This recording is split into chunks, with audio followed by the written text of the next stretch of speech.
Bonjour les amis et bienvenue sur Dragon Street Photographie. Je suis David, photographe de nature et voyage, et aujourd'hui je vous propose de voir comment faire de puissants noir et blanc dans DxO Photolab 9 sans film pack.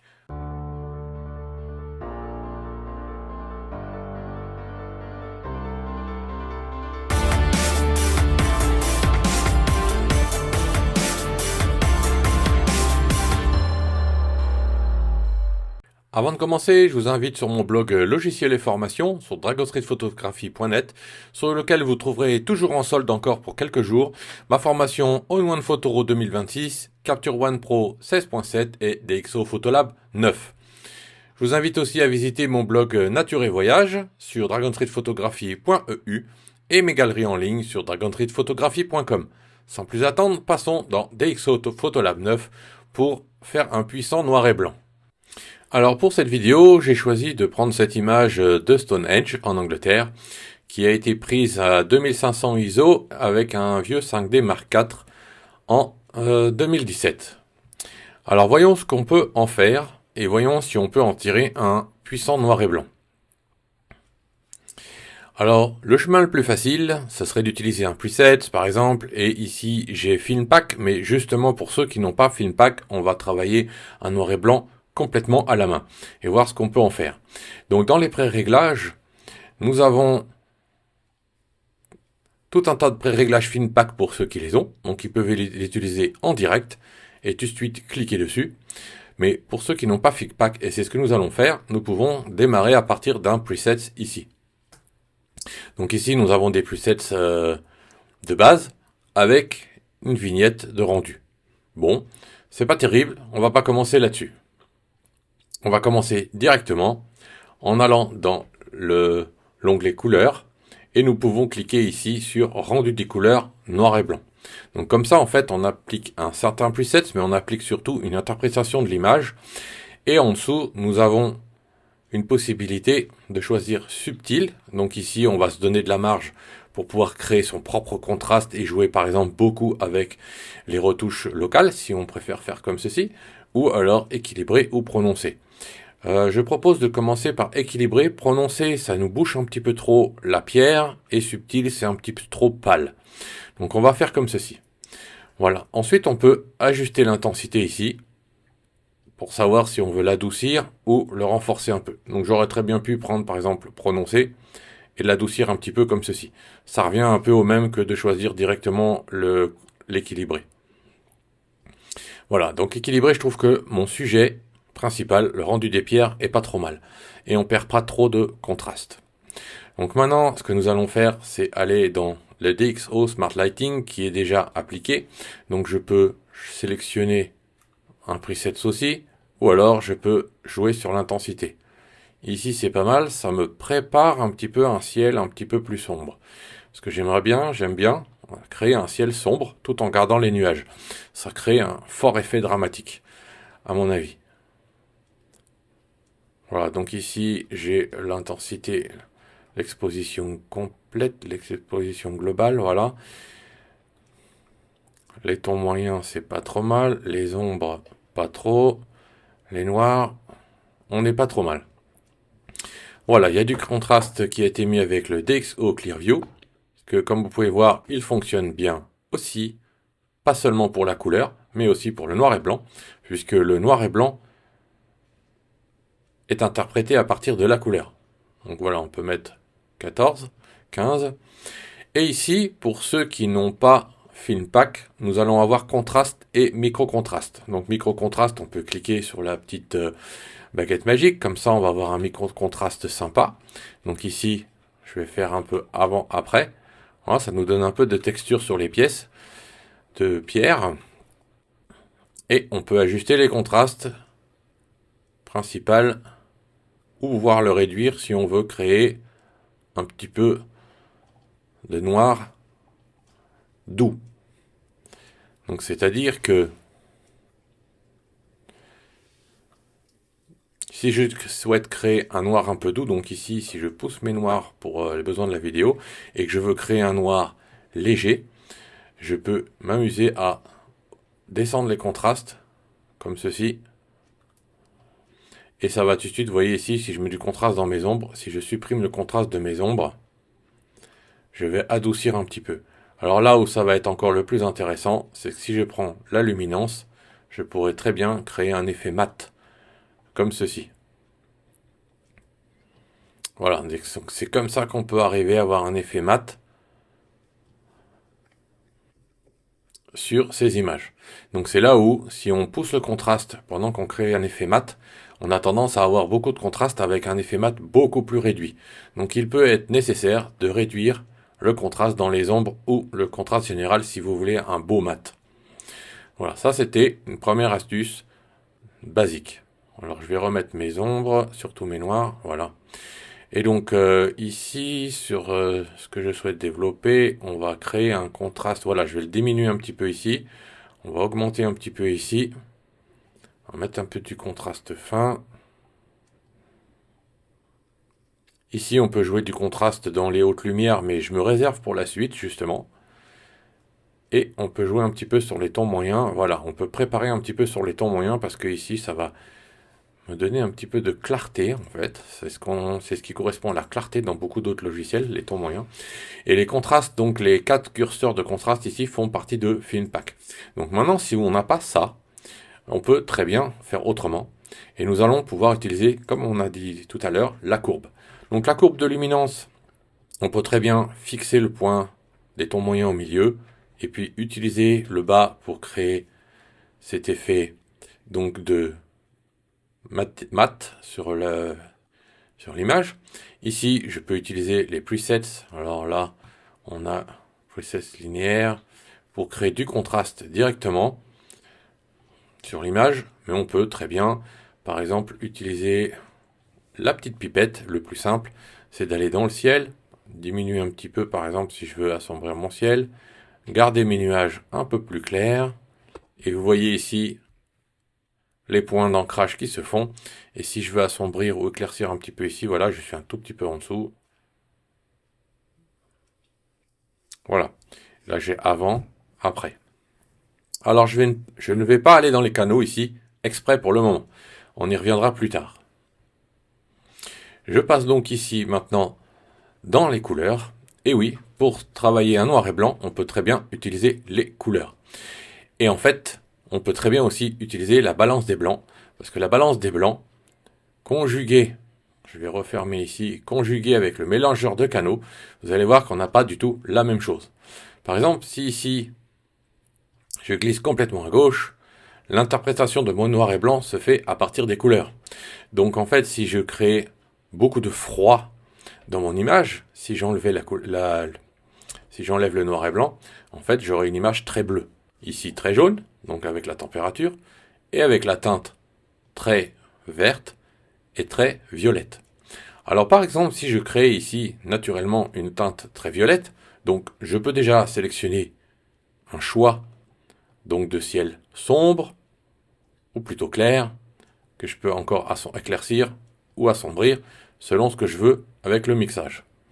Mais là où je veux en venir, c'est que si ici j'ai créé beaucoup de violet par exemple, mon interprétation dans le mélangeur de canaux est un outil pour interpréter la couleur dans le noir et blanc. Donc interpréter mon noir et blanc en fonction de la couleur de mon image. Comme je viens de rajouter beaucoup de magenta, et bien ici mon magenta va avoir un gros impact. Voilà. Donc du coup ça va me donner une puissance qui va être totalement différente de si je supprime tous les magentas et que je vais complètement vers le vert. Ici mon magenta ne fait plus rien. Voilà. Par contre, à défaut, mon vert va avoir un impact. Alors ici, c'est pas très joli, mais ça peut vous montrer comment vous pouvez donner de la puissance au canot. Ici, parce que si je suis bien au centre, je vais avoir une puissance beaucoup moins forte. Et ici, par exemple, mon magenta a plus d'impact du tout. Donc, par exemple, si je souhaite changer d'outil, voilà. Si je souhaite, par exemple, jouer sur mes différents canaux, je vais pouvoir travailler le rouge. Le rouge me donne aucun changement dans mon noir et blanc. Alors mon jaune, bien sûr qu'il y a souvent beaucoup de jaune dans la verdure, donc ici sur la pelouse, je peux l'assombrir un petit peu, peut-être pas trop parce que je voudrais me garder de la marge pour la suite, ensuite parce qu'après je voudrais créer de la profondeur. Donc nous allons voir comment on crée de la profondeur ensuite dans l'image. Ici le vert, j'ai quasiment pas de vert, un tout petit peu dans ma pelouse ici devant, mais en fait elle est beaucoup plus tôt jaune en numérique. Et ici par contre en cyan, je jongle sur mon ciel. Voilà. Là ça devient un petit peu intéressant. Et mon magenta ne fait rien. Donc ici je trouve que j'étais à fond dans les curseurs et je n'ai pas assez d'impact sur mon ciel. Je pourrais très bien travailler avec les outils locaux, mais je peux aussi travailler en refroidissant mon image dans la balance des blancs. Voilà. Et là, j'ai un ciel qui commence à devenir un tout petit peu plus sombre. Alors juste mon ciel. Voilà.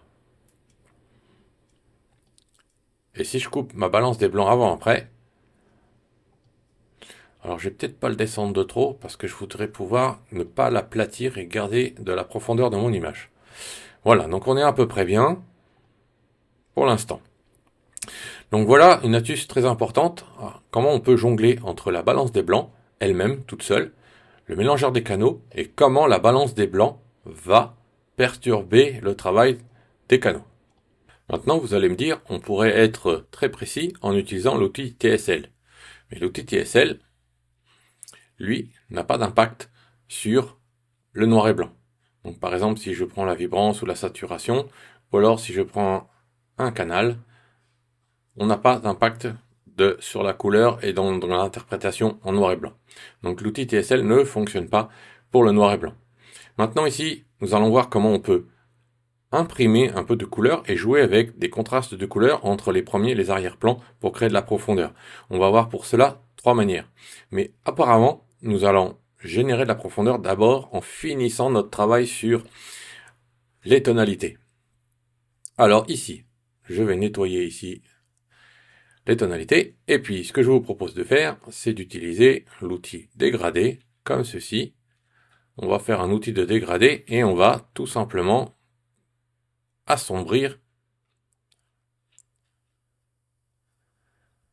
ce qui n'est pas blanc. Et donc pour ce faire, on va pouvoir très bien assombrir comme ceci. Et on commence à avoir un effet un petit peu plus sympathique. Voilà, comme ceci.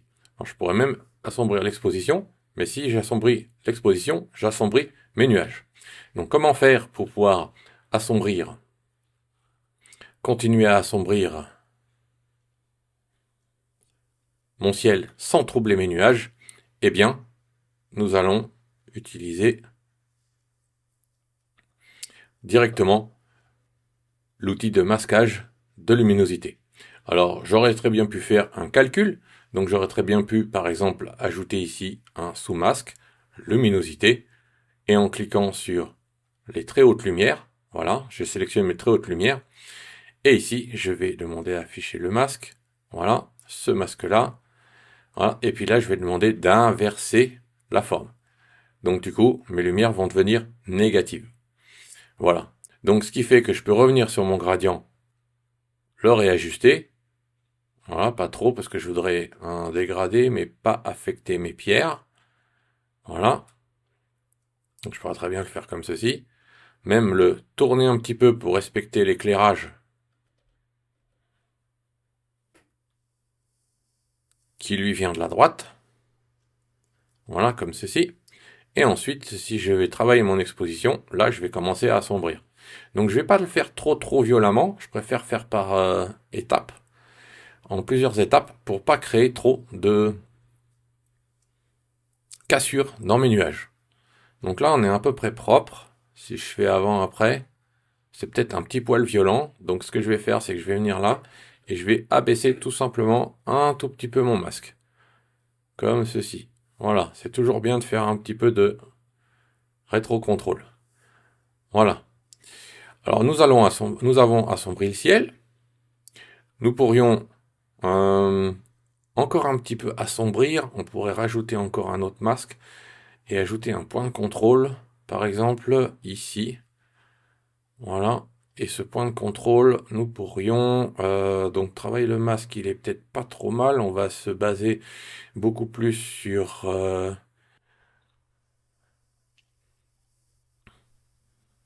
voilà, on va se baser beaucoup plus sur... et si on joue, voilà, si on joue un petit peu sur l'exposition, c'est peut-être un peu violent. Je crois que j'ai un petit bug avec vidéo. Un petit peu nerveux. Voilà, si je fais avant, après, on n'est pas trop mal là. Et avant, après, en retouche locale, voilà, on commence à plutôt assez bien assombrir le ciel. Maintenant, je vais rajouter un ensemble de masques avec un autre gradient et que je vais mettre en bas cette fois. Et que je vais faire un dégradé maximum. Et ici, je vais peut-être juste assombrir les ombres, pas les tons moyens. Voilà, pour que ça crée une forme de profondeur naturelle. Voilà, et si je trouve que c'est encore un tout petit peu trop, je vais pouvoir jouer sur l'opacité. Non, on n'est pas trop mal, mettre 90. Voilà, voilà, avant, après. Pour créer encore de la profondeur de manière beaucoup plus simple, mais de moins précise, nous pouvons aller aussi dans les outils d'effets. Et dans les effets, on peut utiliser le vignettage créatif. Donc là, c'est un vignettage tout simplement ce qu'il y a de plus simple. Voilà. Et donc là, ça va me donner un petit peu de rondeur, un petit peu d'uniformité. Voilà, avant, après, à la profondeur que je voulais mettre. Donc là, on commence à avoir un effet sympa, ça donne presque un effet un petit peu de pose longue, sans en avoir une. Voilà, maintenant, j'avais promis d'utiliser, on peut mettre un petit effet sauf focus aussi. On va 5, voilà, comme ceci. Ça va donner un tout petit peu de douceur dans mes nuages. Voilà. Et comme on peut le constater, j'ai pas d'arête dans mes nuages. Donc au niveau masque, c'est pas mal. Et en fait, on fait ressortir un petit peu le rayonnement du soleil qui arrive de la droite. Donc maintenant, tout à l'heure, j'avais dit qu'on avait plusieurs possibilités de créer de la couleur pour augmenter la profondeur, donc une couleur de superposition, donc pour créer un contraste très fin entre le premier plan et l'arrière-plan. Alors, ce qui fonctionne en termes de couleur par-dessus le noir et blanc, nous avons différents outils. Nous avons l'outil très classique qui va être le virage, ici. Donc si je prends un virage partiel ou simple, donc le sépia fonctionne par exemple. Donc ici, on a un vrai sépia, on va dire traditionnel comme ceci. Mais c'est pas ce que je souhaitais vous montrer, c'était plutôt par exemple dans les hautes lumières et les basses lumières, un chaud-froid. Donc ici, on a des présélections déjà selon les films argentiques, mais ici, si on veut contrôler complètement la couleur, on peut très bien ici aller vers le jaune dans mes hautes lumières, comme vous pouvez le voir. Et ici, je peux mettre une intensité plus ou moins forte et jouer sur l'équilibre. Donc mes hautes lumières, je voudrais qu'elles soient à peu près comme ça. Et là, c'est bien sûr beaucoup trop saturé. Je vais réduire ma saturation dans mes hautes lumières, comme ceci. Et dans mes ombres, je voudrais plutôt un bleu, un cyan, un pétrole, quelque chose comme ça, voilà. Et ici, c'est bien évidemment beaucoup trop fort et je vais réduire l'intensité. Voilà. Et donc, je vais réduire encore l'intensité dans mes hautes lumières. Voilà, très faiblement. Et donc ici, c'est à peine visible maintenant. Je suis pas certain que ça se voit la vidéo. Mais ici, j'ai donc des hautes lumières légèrement chaudes et des ombres légèrement froides. Si je fais avant-après, voilà, ici on voit qu'on est très dans le... Voilà, je vous montre en zoom. On est très dans le blanc-noir pur. Et ici, on a une teinte qui s'installe. Voilà. Donc après, selon les goûts et les couleurs, on peut ajuster ça plus ou moins différemment. Donc ça, c'est une première étape très classique, très simple. Maintenant, quelque chose qui fonctionne très bien et qu'on peut... donc je vous invite à voir dans mon blog logiciels et formations comment créer vos propres luttes, mais on peut très bien superposer une lutte dessus et une lutte avec enregistrer des couleurs. Alors ici, par exemple, selon le type de lutte, ça va affecter non seulement en fonction de la saturation, en fonction de la luminance, mais en fonction des couleurs. Donc ici, comme vous pouvez le voir, on peut créer des effets chaud-froid, des effets acier. Comme celui-là, il est pas mal du tout, par exemple, en effet froid. J'aime bien un petit peu les effets métalliques parfois. Voilà. Et bien évidemment, on peut ajuster l'intensité ici en dessous. Voilà. Donc ça peut être très intéressant si vous faites toute une série de noir et blanc et que vous voulez après les uniformiser un petit peu et donner un style froid, chaud, différent.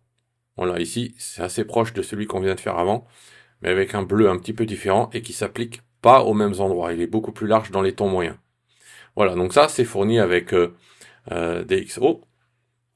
Donc alors évidemment, selon ce que vous allez utiliser comme lutte, il faudra peut-être revenir sur le travail de la luminance, donc dans l'onglet luminance pour jouer sur le smart lighting, les ombres, les couleurs, les ombres, les tons moyens, les hautes lumières et les noirs.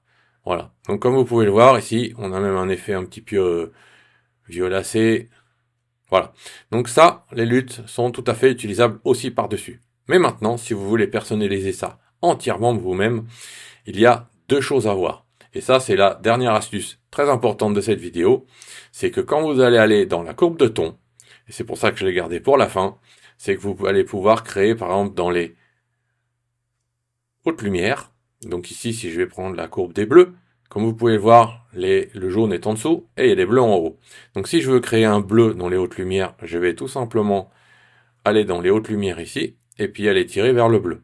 Et comme vous pouvez le voir, j'ai un bleu légèrement violacé comme on a en argentique. Mais si je vais de l'autre côté, eh bien, tout de suite, je commence à créer un jaune très argentique qui a un petit peu une pointe de vert dedans. Voilà. Donc ici, je vais mettre un soupçon de jaune. Alors ici, je vais supprimer ce point. Hop.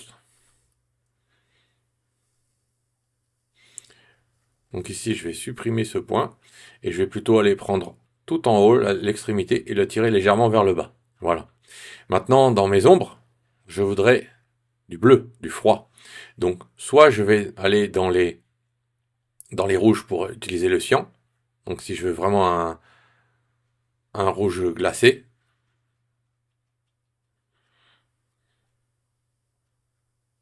Et ici, ça rend pas très bien. Soit, si je veux un bleu un peu profond et un peu plus puissant, je vais aller vers ce bleu-là. Voilà. Et là, donc on va faire un petit croisé comme ceci, entre le haute lumière jaune et mes ombres bleues. Et ici, comme vous pouvez le constater, on peut fixer sur la croix centrale les tons moyens pour qu'ils restent le plus neutres possible. Et ici, je vais faire manger le bleu dans les tons moyens. Ici, je vais mettre du jaune dans les tons moyens. Donc si je veux un ton moyen très neutre, je vais les garder bien au milieu. Voilà, et je vais pivoter autour de cet axe central, ici en descendant pour les hautes lumières, comme vous pouvez le voir. Voilà, et créer un bleu. Donc ici, on a une profondeur avec les couleurs et une profondeur avec la luminance. Et on peut regarder avant, après. On est relativement loin. Donc maintenant, on pourrait rehausser un petit peu la luminosité générale de l'image, voilà, après le travail. Comme ceci. Donc après, bien évidemment, on peut rajouter du grain, tout un tas d'effets, mais c'était pas le but de la vidéo, qui a été ici le faire un noir et blanc assez puissant avec pas mal de profondeur. Donc maintenant, je peux retourner dans mes réglages locaux et rééquilibrer un petit peu aussi mon masquage pour redonner un petit peu plus de contraste général, comme ceci, histoire de fignoler un petit peu les choses. Et encore une petite astuce pour finir cette vidéo qui pourrait vous être très utile selon votre flux de travail. Alors ici, je vais désactiver la courbe des tons, ou alors je vais plutôt réinitialiser cette courbe-là, noir et blanc, bleu et jaune. Là, on est pas mal. La luminance, je vais laisser un tout petit peu de mat, l'effet mat, voilà. Et dans la toute dernière version de DxO lors des mises à jour, vous avez peut-être pas remarqué, mais on avait ici un outil optimisation du film numérisé. Mais optimisation du film numérisé, ça marche même si c'est pas un film numérisé. Et donc on a en fait une deuxième courbe qui travaille dans l'onglet couleur. Et donc si j'active cette courbe ici, vous pouvez le voir, je vais de suite avoir une courbe linéaire qui est appliquée et j'ai plusieurs presets. Et ici, ça sera directement un travail sur le contraste. Donc comme vous pouvez le voir, déjà rien que dans l'interprétation, j'ai un effet de contraste. Et ici, si je survole avec ma souris les différents presets, on voit bien que, alors bien sûr, tout ne s'y adapte pas, mais on peut avoir des presets très intéressants qu'on aurait pu utiliser dès le départ aussi. Alors ici, les canaux ne vont pas fonctionner exactement pas du tout comme l'autre courbe qui, elle, imprime une couleur de superposition. Donc un peu comme pour donner un color grading.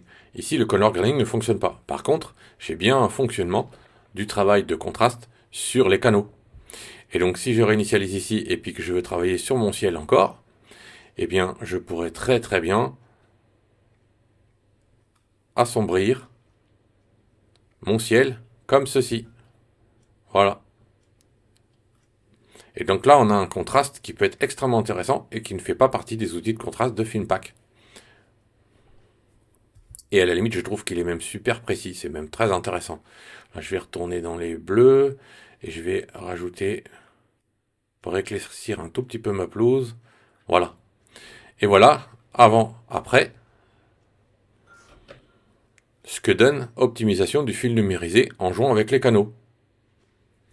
Je trouve que c'est pas mal du tout, parce que c'est un outil qui peut être très sympa à détourner de sa fonction principale.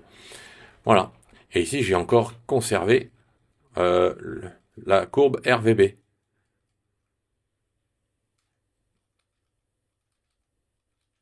Voilà, c'était les petites astuces du jour que je souhaitais partager avec vous pour faire des puissants noirs et blancs avec DxO Photolab. N'hésitez pas à laisser vos requêtes pour les prochaines vidéos de Dragon Street Photographie et je vous dis à très bientôt. Bye bye YouTube!